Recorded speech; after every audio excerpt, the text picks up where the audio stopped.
extension of owning one's own body and one's own self and owning one's physical means of distribution of information. So it is an infringement upon one's individual private property to censor speech. Yeah, 100%. And again, the way you counter... Go ahead. Can you open my PTR briefly? I mean, look at this. This is what I am referring to.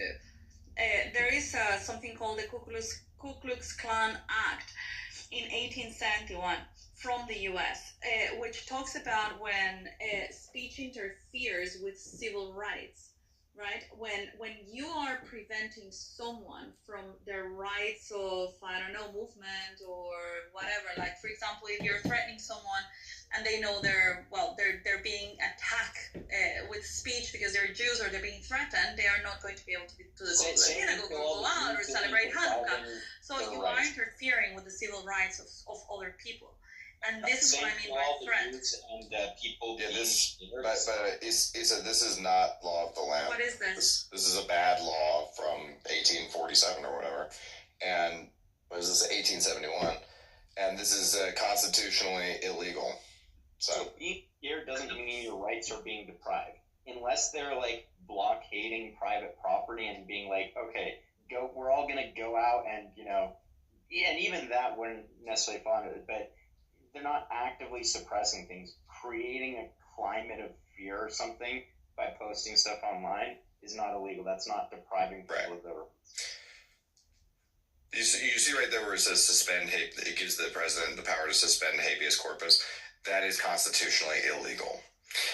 Lincoln did it, during the Civil War, and it was constitutionally illegal then. It's always constitutionally illegal. This is the thing is, like, we sometimes live in this state in America where, like, the state is doing things that are, this is what music was talking about, like, the state is doing things that are constitutionally illegal to us, and we have to just sit there and take it until it makes its way up to the Supreme Court, and then the Supreme Court's like, stop doing that. And it's fucking annoying because you can live through a 5-year period or whatever where, like, they just are fucking suspending your rights and violating your rights willy-nilly, and then there's no consequences for it. And so that's, like, yet another problem. But again, in terms of, like, actual free speech, no, we are not putting any laws on the books that, criminalize hate speech, because hate speech is free speech. It's awful speech, but if you're going to be a free speech, advocate, you are a person who's advocating for people to say the worst things imaginable. There's no such thing as a free speech advocate who's like, I want people to be able to say, I like puppies and chocolate chip cookies. See, you could make the